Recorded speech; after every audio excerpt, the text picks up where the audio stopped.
they were saying the best Marvel film since Endgame, and I disagree with that. Hello and welcome back to the Daily Weekly Podcast. I'm your host Bradley, and we'll be discussing some of the latest movies and TV news and all that jazz. So if that sounds good to you, then consider subscribing. So today we're talking about Guardians of the Galaxy Volume 3. So at the time of recording this, today is actually Star Wars Day. It's Thursday, May the 4th. So May the 4th to you on this belated Star Wars Day weekend. Hey, maybe you're celebrating today instead. That's cool. And I did actually watch some Star Wars. I watched some episodes of Star Wars The Clone Wars earlier this morning. I think that was like the first thing I did actually today. So yeah, Guardians of the Galaxy Volume 3 came out in the UK yesterday. I went to see it with Jake last night, and I was going to be sharing my thoughts, what I think, and yes, it's going to be spoilers, so if you haven't seen the film yet and you don't want to know anything, then I recommend you don't tune into this episode. If you've seen it, let me know what you agree, do you disagree with anything I'm going to say, that sort of thing. Or sometimes, usually I like to know a bit about a film before I go to see it, and maybe you're the same, so that's why you're tuning in, but actually, I like to do my little check-ins on Facebook when I go to watch a film. I don't do it anywhere else, but only when I'm watching a film. So, I put the status up, and it was the first time in years that I've seen a Marvel movie without knowing half the plot. And it's true. I know stuff. Sometimes I go looking for it. Sometimes you come across it accidentally or on social media or anything like that. But for this film, I think I had seen the trailers maybe once, and that was it. I didn't know anything about it. I didn't even know how long this film was, but so I kind of went in blind, and it was nice. The film wasn't what I expected, but I don't know what I expected. After I've shared my thoughts on the film, I'm going to talk about my cinema experience, because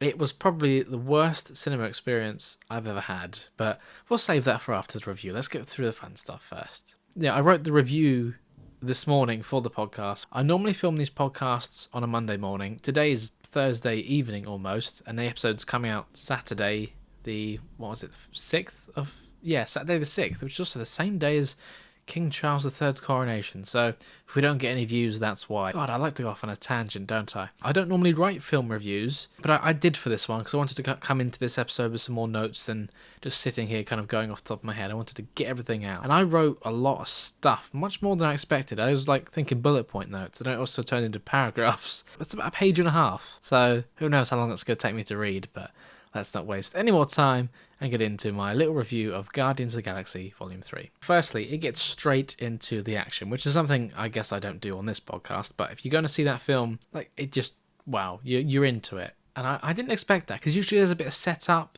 but no, straight in, big action scene, Adam Warlock, destruction, Guardians, all sorts of chaos is going on. But then if you've seen the film, you already know that. If you haven't seen the film, hopefully you've understood that there's spoilers in this podcast episode by now. But yeah, it gets straight into it. It really grips you with the storytelling and action pieces, which is a really good thing, especially for a casual audience goer, I suppose, that you don't want to sit there waiting half an hour for something to happen.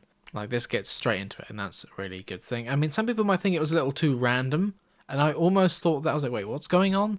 But I suppose it worked to its advantage, because it did pay off, and the whole film really does rely on the action that happened within those first 5 minutes. And I didn't expect that. I thought, okay, yeah, they're going to resolve this little conflict, but no, it really pushes the whole film forward, which I suppose is the purpose. And the film uses its runtime pretty well.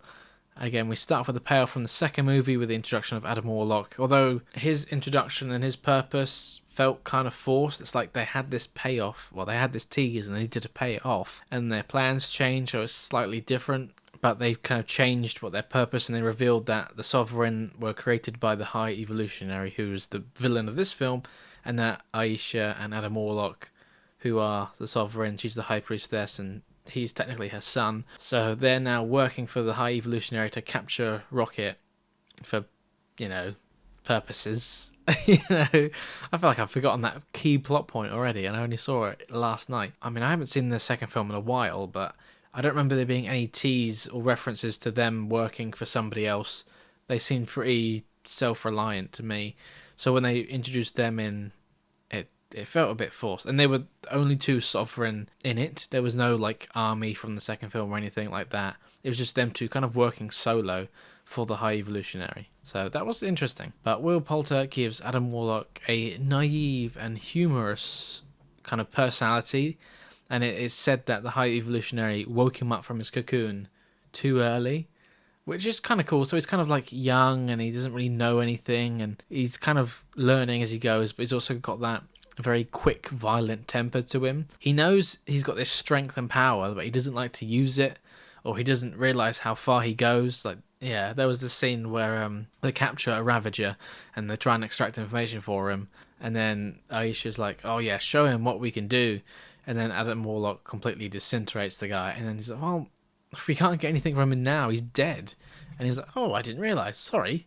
But yeah, as I said, the whole movie really does kind of rely and happen because of the first action pieces and that first few scenes. I mean, it doesn't really rely on other MCU movies. Like, there, of course, there are references to like Infinity War with Gamora and Thanos and things, but that's pretty much it. You don't need to have seen Ant-Man and the Wasp: Quantumania to understand what's going on in here, which is good. You know, you don't need to see Doctor Strange. You just need to see the Guardians films. That's pretty much it, which I suppose is, you know, the purpose and the whole point, because it's the end of the trilogy and everything, and they're all focusing on this, but it really worked. It was nice that it wasn't really connected to the wider MCU in a way. There were no teasers of Kang that I picked up on, so that was good as well. Not only does it not rely on other MCU movies, it doesn't really set up other things either. So like I said, there's no mention of Kang, no other threats, nothing multiverse related. It was all kind of in its own little bubble. But of course it does leave doors open for certain characters, and by the ending, you know, they all kind of disband almost and go their separate ways. But again, if you've seen the film, you know that, right? See, that's weird. I feel like I'm talking to you, telling you what happened, but then I'm assuming you already know what happened. And if you don't know, then hopefully you want to know. That's the difficult thing about doing a spoiler film review, isn't it, really? I had the same trouble with the Mario movie. I talked about that one here. Huh. One thing that I was expecting going into this film was a character to die, because all the cast talked about how this is their last MCU film, it's their last Guardians role, James Gunn, yeah, it's done, you know, characters are going to die. Well, they didn't say that, but it was they made us feel that way, and I think the marketing did that as well. No, none of the characters died, you'd be pleased to know, or maybe you'd be disappointed, but there were definitely moments where you're thinking, oh my god, this is it, they're going to die now. Is this it? And you think that with Rock, well, I think all of the characters have their moments of where that's going to happen. Like, for example, Rocket, obviously, where he's dying throughout the film anyway, and then when he goes to this otherworldly realm where he meets his deceased friends, and then he's like, oh god, is he going to go? You know, he's walking into the light. Or when Nebula is trying to save the ship, she like, you know, puts herself into it to control it. I thought, oh yeah, she's not getting out of here. The ship is exploding around her. She's going to die. Or when Mantis and Drax are on the outside of the ship going into space and they're freezing up. Oh god, Mantis is going to die now. Drax, I think he got shot like twice at least in that film. It's like, oh my god, is this it? He's dead now. And then Peter at the end, like, oh my god, he got trapped by the debris. He started to freeze up. He's dead. But no, Adam Warlock saved him in the end. And then they all survived. I think the one that really got me thinking, oh my god, they are going to die now, was Peter. Like, you do kind of think it with the others, but his scene, like, it was so last second that if it was any other movie or any other time, the character would have and should have died. Like, he was in space, he didn't have his helmet to help him or his rocket boots, he was just there, and he started to freeze up. It happened to Yondu, why didn't it happen to Peter, you know? And then his face started to swell up as well, but he survived that.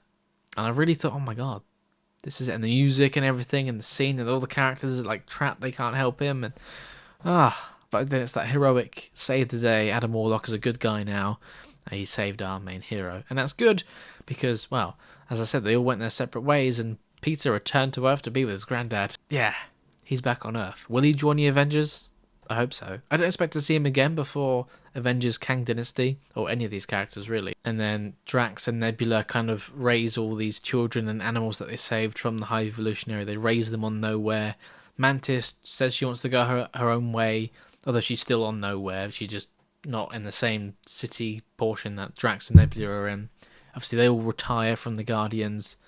Gamora doesn't join them. She sticks with the Ravagers, and that's fine. She seems to be enjoying that. She's a different person than she was, or than she would have been if she hadn't have died, and the time travel. And it's referenced that how everyone else from the 2014 timeline back in Endgame was like killed, but she was the only one who wasn't. They didn't explain why. They even made a joke about it, like, oh, I don't understand Infinity War science. I don't understand Infinity Stones. You know, I'm not an expert on that. So it's a fun thing. They don't need to explain it. They just made that throwaway line. And then Peter makes Rocket the captain of the Guardians of the Galaxy. I mean, he's been through a lot. I think even in Infinity War and Endgame, he wasn't snapped. He was still there. And now he's the leader. Obviously, Groot is still sticking with him. Kraglin as well, who also kind of joined in the second film. And then they got Cosmo, the dog. And then, of course, Adam Warlock joined as well. And one of the kids who they saved from the High Evolutionary, apparently she's got powers that she didn't use earlier in the film, I don't think. But now she's part of the team, so I guess she's going to be a leading role. Marvel haven't talked about any future Guardians films, but I'd expect them to do so. But we're not going to see these characters again before, like, the next Avengers film or before the next Guardians film, I don't think. But it's nice to know that the team might be different, but they're still out there. But then, once you got to the end of the film and after the post-credit scenes, it usually has a little tagline like, "The Guardians of the Galaxy will return." But it didn't have that for this one. All it said was, in a slightly different style of title card almost, it said, "The legendary Star-Lord will return." So, is that going to be the title of a Disney Plus spin-off special or show or a film? The legendary Star-Lord? Because it felt like a title card. It wasn't the basic black screen, white font.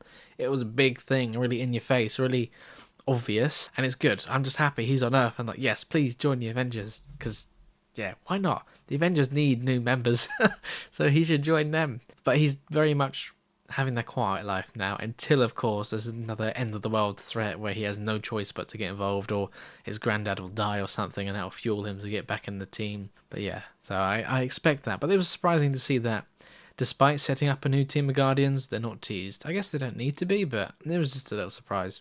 And although pretty much all the characters have got a happy ending in this film, when we see them again, I feel like certain stories for characters have wrapped up now, like Nebula and Drax, for example. They both got a happy ending in this film, but I don't really see them going further, other than being roped back in for the action again. I feel like if they're going to come back, they need to be brought back to be killed off. Mainly those two, just because they would have done the happy ending, they would have raised all these children, they've created a legacy that their purpose is done now. And they should go out with some sacrifice or something. I think that would be what I would do. But I could go on and on about this film, and it wasn't what I expected, but I still enjoyed it.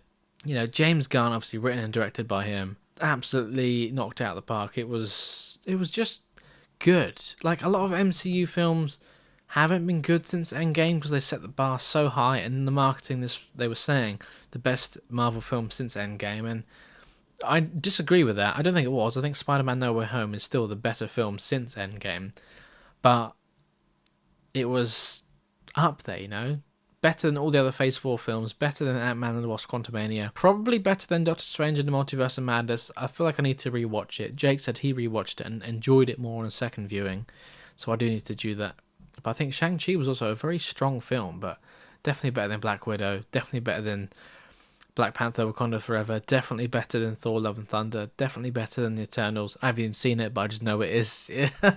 So it is very good. And of course, a big part of making a film good is the cast and how they play their roles. And, you got to give shout outs to all of them because they really did a good job in this film. Especially somebody who I didn't know was going to be in this film, Linda Cardellini, who you may know as Laura Barton in the Avengers films and the Hawkeye series, obviously Hawkeye's wife, but she also worked with James Gunn back on the Scooby-Doo live-action films way back, like 20 years ago, playing Velma, and she was the voice of Lila, the otter. I think she's an otter. I never thought a film would make me want to cry about a raccoon and an otter. Like, their story, like, the other characters are funny as well, little comic relief in there, but those two, the connection they had, I didn't cry, but I was very close to doing so on a few occasions, and that was definitely one of them. And when they had their almost little reunion, she did an amazing job. That was really good. But of course, it wouldn't be a James Gunn film if it wasn't filled with cameos. We got Nathan Fillion back as this kind of alien army commander dude. I mean, he's in a big kind of puffy suit, but his head is, he looks like Nathan Fillion. He's normal. You recognize him straight away. Michael Rooker was back as Yondu for like 3 seconds for a little hallucination sequence for Kraglin, who inspires him to finally master his kind of arrow dart thingy, which he's been trying to do, but he finally managed to do that. Totally didn't expect it, but now looking back, I feel like I should have, because obviously he had a role in the holiday special. Of course, he was going to have a role in this. He's good friends with James Gunn. It just made sense to bring him back. I think that was a really good use of him. And then Judy Greer, who also played, I think it was Maggie Lang? Scott Lang's ex-wife in the first two Ant-Man films, she did a voice role for one of these alien cyborg war pig things that look very creepy, but she had a small role in there, which I didn't know until after the film. I was like, oh yeah, okay, I saw the name in the credits. I was like, right, that makes sense, I guess. And then we had Sylvester Stallone reprising his role as the Ravager leader from the second film. Much small, well, he was a small role in that film, but also a smaller role in this film, more like a cameo, really. So that was pretty cool to see him. And then there was other kind of members of his little Ravagers team that was fun to see. Although Michelle Yeoh's character was not in this film, I don't think. If she was, I didn't see her. But I guess she's too busy winning Oscars to appear in a Guardians of the Galaxy film right now. Tara Strong replaces Miley Cyrus as the voice of Mainframe, the kind of floating little head robot thingy.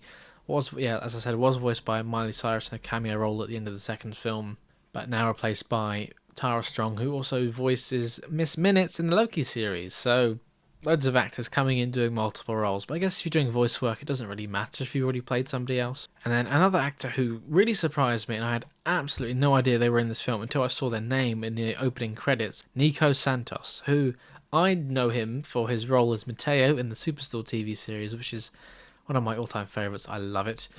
But he played kind of the right-hand man of the High Evolutionary, and he did an amazing job. It was funny, it was menacing. You know, you almost want to feel sorry for him, but at the point where he's going to die, and his death is painful.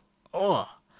But then, you know, he was a bad guy ultimately, but I just feel proud, and I hope that he gets more big roles because he deserves them, and his performance in this was amazing. So that was a really fun surprise that I didn't expect, and I just really enjoyed it. But yeah, I could talk hours and hours about this film, and I've talked longer about it than I have expected to already.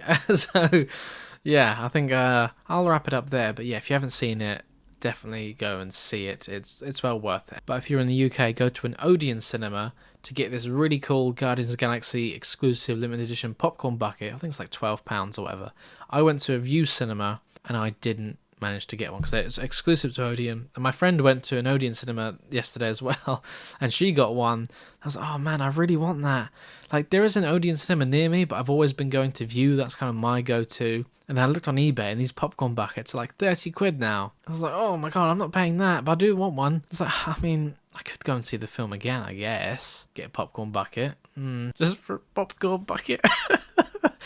No, it was one on eBay for like £15 in an auction bidding. So okay, I'll pay a little bit over the odds. I'll do that because this is really cool and I want it. But no, that is flying up in value right now. Everyone wants that for some reason. That's crazy. If you have one and you don't want it, send it my way. I'd really appreciate that. But from talking about popcorn at cinema, let's talk about my cinema experience in general, because wow, it was an eventful, unpleasant, almost unbearable experience that I had last night. Let's start off on a positive tone. This was nice to go back to the cinema with Jake. This was probably the first time we've been to the cinema together in about a year, when we last saw Doctor Strange in the Multiverse of Madness. As I said, I went in pretty much completely blind. I didn't know anything about this film. I didn't even know how long it was going to be. I think it was just over 2.5 hours in the end or something like that. So I went in, got my snacks, got my little snack tray combo with a drink, a chocolate bar and some popcorn. Yep, all good.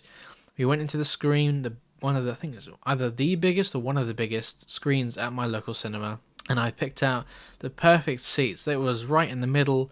The screen is centered in front of you, not too far back, not too far down, and the cinema's got these lovely reclining chairs now. So I was like, oh, this is good. I like this. But then it happened. So me and Jake were the first people on our row, which is great. Even though you book your own seats, it's just nice to get there before anyone else. You don't have to kind of awkwardly climb over anyone's legs or anything. We took to our seats, and it was all good. Yeah, that's fine.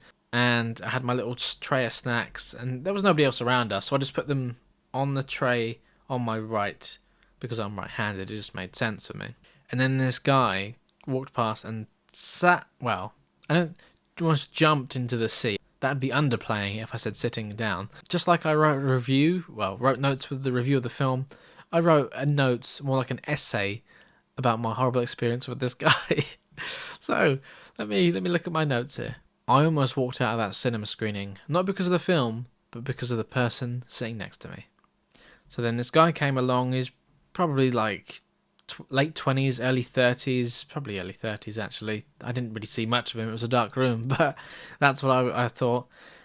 And oh god, the first thing I noticed was the smell. Yeah, I'm not one to like shame people or anything like that. I don't think that's very fair. But when you're sitting in a room next to a stranger for multiple hours, like if I was here in the frame, you would be able to see them too.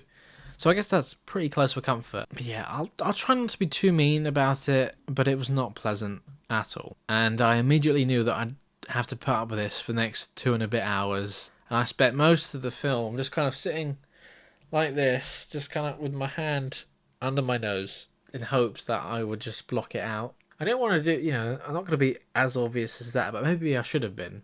But then, I don't think he was going to leave.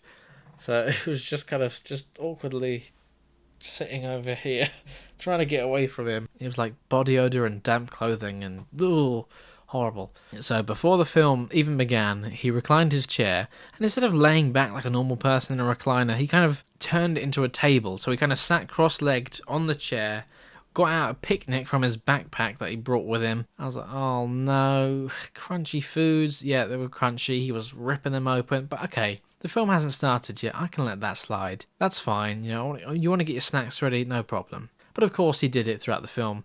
Not during the loud action pieces, during the quiet moments. And in this film, there were some almost dead silent moments. And he was, ripping bags of crisps open or whatever. I was like, oh, for God's sake, really?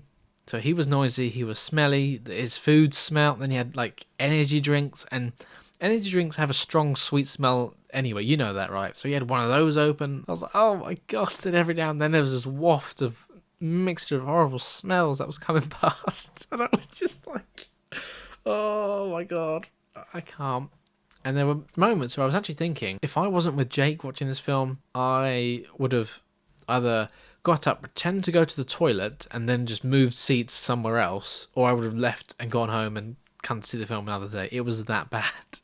But it didn't end there, of course. Why would it? So he was kind of sitting cross-legged, and these chairs are pretty big. I don't think he was a necessarily big guy, but he was just kind of really spreading himself out in the chair.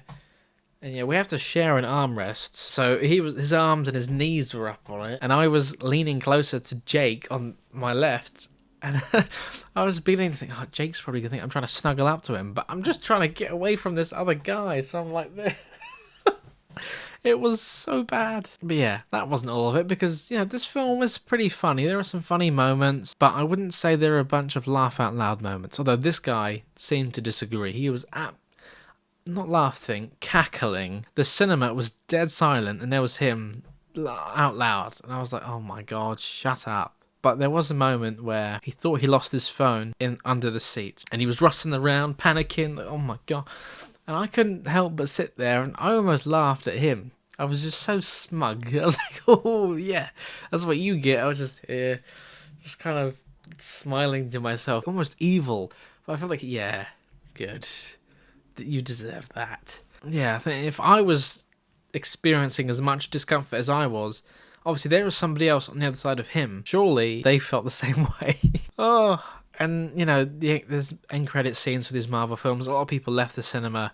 He didn't. He was there to the very end, just like me and Jake were. I was like, oh my god. But as soon as he left, I said to Jake, I was like, that guy was awful.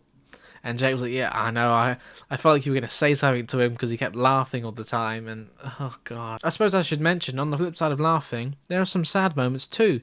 And then also, he was absolutely sobbing his eyes out. Like, it's just kind of curling up into a ball, crying away. I was like, it's not that sad. Yeah, I'm not usually one to complain about strangers like that, but this guy really bothered me. But yeah, I thought I'd share it on the internet with you, so hey, I hope this guy doesn't find out. Oh well, I don't care if he does. That's just my opinion. I could go on, but I think you get the impression that he was not pleasant to be around. Oh, and I nearly forgot. He took his shoes off, and then the smell just got worse.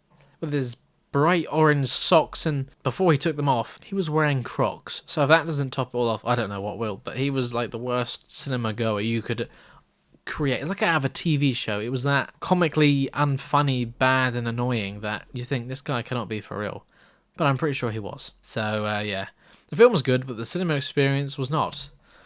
But yeah, I've said enough about that. Well, that pretty much covers the main bulk of the episode that I want to talk about, the film review and my bad experience. But before we do wrap it up, I just want to give a quick update on some Mario stuff from last episode, where I talked about I wanted to get a Nintendo Switch. And I bought one. I was feeling really spontaneous one day after work. I left work, went straight to the shop to buy one, and I got Mario Kart for it as well, because that's the only game that I've really wanted to play on it. So I got that. It's not quite as fun as I had hoped it would be. Like, for example, the character unlocks, which is one of the huge things I loved about Mario Kart on the Wii. You know, unlocking different characters and different courses. That's all already unlocked on the Switch version of Mario Kart 8. And I suppose because the game's technically like a remake of the version that was on the Wii U, so they didn't want people to have to replay the game to unlock everything, which I kind of understand, but to me, unlocking things is one of the best bits about Mario Kart. It's just fun. You don't know what's going to come next. Like, sure, you can unlock some kart customizations, and there is one variant of Mario that you can get, but that is pretty much it. So that's a bit annoying, but it's nice to play some of the old maps that I used to play on the Wii, see them remastered from the other games as well, and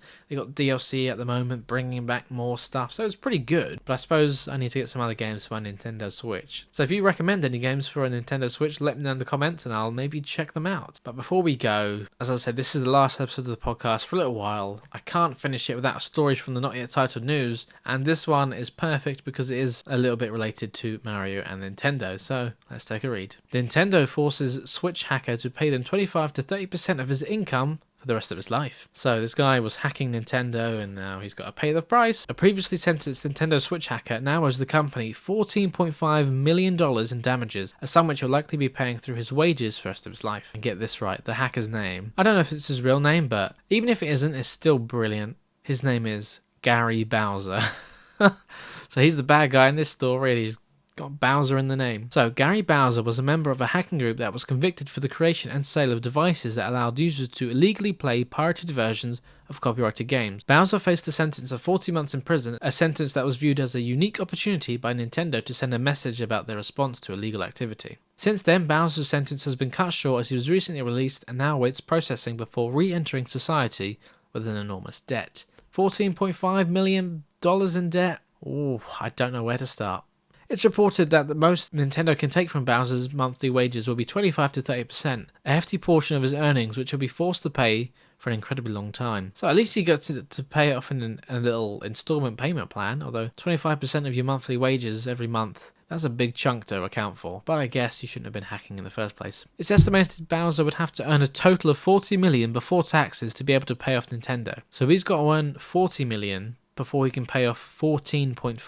I don't know if I read the numbers wrong or that doesn't quite add up to me. So far, Bowser's paid off a total of $175 towards the damages. I don't know, had to win the lottery, I guess. Nintendo has always been incredibly protective of its intellectual property, often lashing out ferociously at those who are trying to circumvent their rules and pirate their games. Piracy in particular has always been something Nintendo strongly opposed, frequently shutting down sites or groups illegally sharing their content. They say that crime never pays, but in this instance, the crime has led to a very severe payout, and a vital warning to those who think they can avoid the watchful eye of Nintendo and its anti-piracy measures. Dun dun dun. No hacking Nintendo. They will find you, they will get you. Well, there we go. That was a fun news story. Yeah.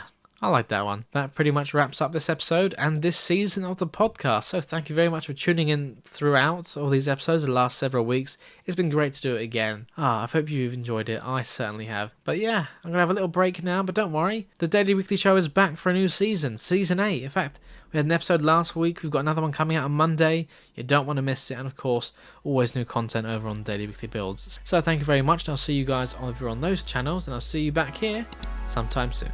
Bye for now. And if you enjoyed watching this video, then don't forget to check out the other videos on our channel. And hey, if you want something a bit different, check out our other YouTube channels as well. But thanks for watching, and I'll see you all in the next one.